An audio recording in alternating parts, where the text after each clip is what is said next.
The Amico is essentially dead, but it never really lived to begin with. So I know I'm gonna get a lot of people like, oh, it's not dead, it's not dead, guys. They literally said they can't solely depend on the console business model. Now that is what Sega and Atari did say. However, those companies have gone on to be quite successful with what they've done, obviously publishing their games on third-party platforms. Yeah, sure, Atari made a console and what as well, but the majority of their money, obviously, and their funding came from stuff like, their game sales on other platforms. So let's have a look at this article and see what's going on with Intellivision. So, following the mass layoffs, Intellivision gives a dire-sounding update on its Amiga console plans and confirms it will release games on other platforms. See, that's the thing. What you got to remember is there are a lot of games Intellivision did have the rights to, but we don't know if all those games are going to come on other platforms, or if they're eventually going to come out on the Amico, if the Amico even is going to come out. So, Intellivision new CEO Phil Adams, not really new. He's been in the business for like a year, isn't he? So I don't think he's new. Delivers an update on the company's controversial Amico games console, and things don't sound great. Oh. After recording record highs during the pandemic, the games industry is being hit by a great contraction point that led to mass layoffs across multiple companies and entertainment sectors. Digital giants are laying off thousands of workers, and gaming has already been hit hard by the current inflation-driven market economics, leading giants like Electronic Arts and Microsoft to make staff redundancies. Okay. The current market is making it harder for new entrants to break in, especially those that aspire to make their own game consoles like Intellivision, much like the entire VCS. Intellivision Amiga always sounded like an iffy bet, and it didn't help that Intellivision had also made significant layoffs while also previously delaying the Amiga console refunds. Yeah, that wasn't looking good during the whole thing. Now, over a year after the former CEO Tommy Tallarico stepped down, who was nothing but a scam artist, to be honest. Like, he tricked so many YouTubers and whatnot into believing in him. Like, hey, we're going to make this great system. It's going to be great.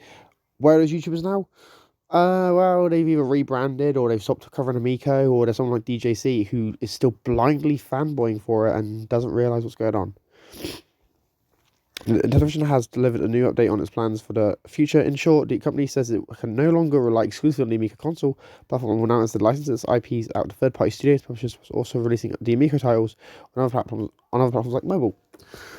See, that makes sense for the fact that they are literally they're meant to be played with a touchscreen controller. They are all essentially mobile games that were supposed to be on console, which I don't think people would have paid for that. Let's see. The Intellivision's current CEO Phil Adams said that the company still plans to release the Amico console to remind fans, investors, and gamers that a console is on the way. Intellivision released a new promo video that shows a father and son playing Shark Shock together on the platform. See, I have no faith in this guy. Phil Adams, for those who know, who was behind the Coleco Chameleon scam. So people are like, oh, it wasn't him. It wasn't him. It was the others that were involved. He was clearly part of it. He was clearly part of it, and obviously people don't seem to understand that not everyone's an angel. You might like a company, you might like what the company's doing, but you might not end up liking the final outcome. So let's see. The last 18 months since becoming the CEO has been an extremely difficult time for the Intellivision business. A long list of disappointments from both inside and outside of the company have taken head. During its time, we laid off a large portion of our staff, restructured our management team, and began the process of reevaluating every aspect of the business, which included the path and lay ahead for Intellivision. What we had distilled down from countless hours of self-assessment is that we are, or more accurately, wish to be in the business of creating a living room experience that brings people of various ages together in group play. It is the experience between people sitting in the same room that will be our primary measure of success. This first and foremost comes from offering great content. No. Right, you mean, that's what Nintendo does. Nintendo does that. You guys not so much. The Switch's whole thing is like being a console that everyone can play together. Switch's whole thing is being, having two controllers that, you can like play games like 1-2 Switch, or, whether in the same room, or Smash Bros in the same room. You don't have to, you have online play to use a Switch. The Amico has now putting games on the Switch as well, which is funny about this. So that's pretty funny. So to me, I feel like that should be the primary focus, is not trying to be Nintendo, but be a third-party publisher for Nintendo. you know? As an entertainment business, we realised that creating great content requires world-class partners and a focus on strategies where we can effectively achieve the necessary level of excellence to succeed. To this end, we will be announcing a string of new partnerships that will not only help bring fun and innovative content that captures the Amico experience, but also bolsters and celebrates our content's appeal by one, licensing our IP to development partners who have product pedigrees that are creatively aligned and been poised to bring something great to market. Two, leverage our IP in a way so ensure delivery of Amico, but additionally expands our content to entirely new audiences and television would otherwise be unable to reach. Acquiring new IP and that modest Amico fits our strategy focus. This will be licensing IP for other platforms where it makes sense to do so. Okay. Did ChatGPT write this? Because this doesn't sound like something any human would say. Like, yeah, I guess he's a businessman, but like, I've never heard a businessman talk like this. I've heard about leveraging IP and whatnot. I heard that's what Wade Rosen always says about Ataris, but like, I don't get it. I don't understand like why it's so wordy. You know, our commitment to delivering a new, unique, and innovative platform that brings people together has not wavered. What has changed is our philosophy on how to deliver that experience. The business environment is quite different from what it was in 2018 when the original television business plan was put together. We cannot solely be dependent on a traditional hardware console business model. The cost and time to scale such a business is too great. We must be more creative in how we deploy our intended and template experience, not only delivering a better experience for our customers, but also reducing the time and the cost to scale the business. Yeah, that's okay. This is Microsoft's philosophy of the Xbox. Like, genuinely, problem is what Microsoft has done. Microsoft has shown that it can work, right?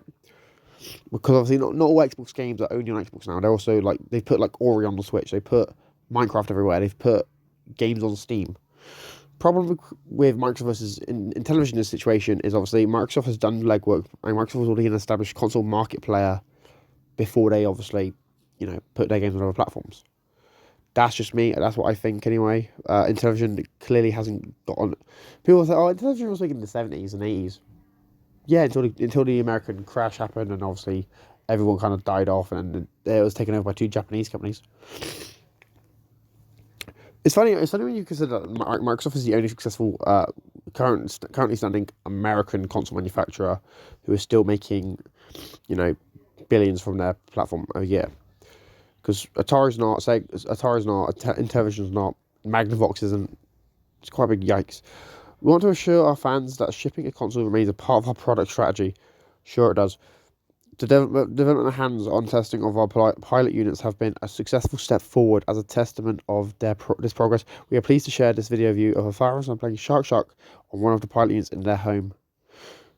As part of our expanded strategy, we also plan to bring the Amico experience to other hardware platforms, starting with mobile devices under the name Amico Home. Amico Home will dramatically reduce the hardware footprint needed to enjoy Amico games and provide more developers the opportunity to experience their creative potential of in-room multiplayer games with an innovative physical and smartphone controllers. This broadening our talent pool will bring new ideas and gaming that will shape the future of Intellivision and our place in the market.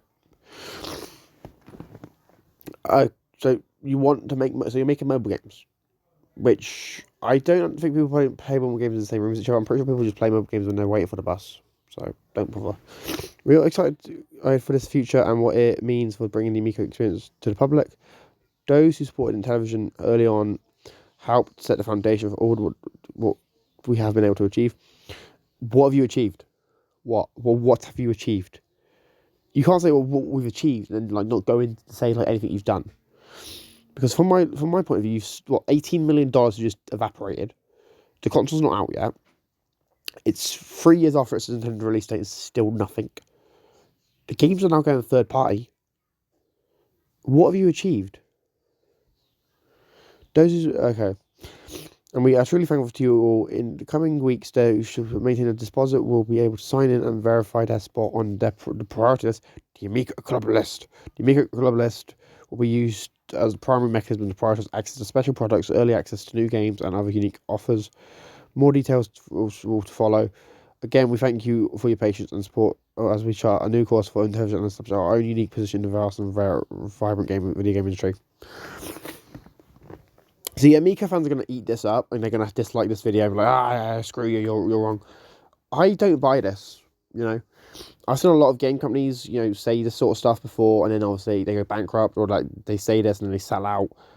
I don't think Intellivision's in this for a long run. I think Intellivision's going to like get a few games out, and they're either going to fumble it, or they're going to sell the company to someone else.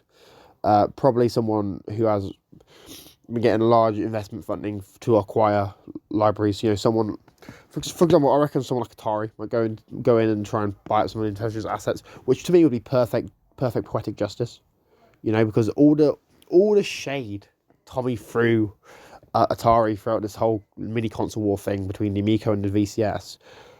I'll give Atari this. The VCS actually exists. Is actually a decent little system. It's got a game library.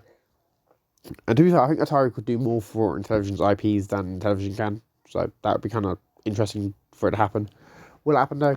I don't know. It all depends on what happens with Intellivision and what Intellivision does going forward, and whether or not Wade Rosen wants to, you know, basically buy out such a huge library, which is one of their rivals as well. So I'm like, okay, let's hope it does. I want it to happen. As an Atari investor, I want Atari to bid on Intellivision and buy their assets, because I kind of feel like they could probably do more with the brand than Phil Adam and Tommy Tallarico have done.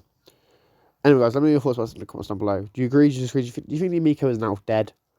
Because to me, it doesn't seem like it's coming back. It's coming out. It doesn't seem like it's going to come out now. So, does it suck? Depends if you backed it or not. To me, I had no teeth and I had no, you know, skin in this game. You know, I don't really care. But I think it's an interesting sort of cover. So, if you're new, make sure you subscribe, like, share, comment, turn notifications. Check out my other videos. My videos about like PlayStation on Steam and, you know, Atari and all that sort of stuff. I've been EFK and I'm signing out. Peace.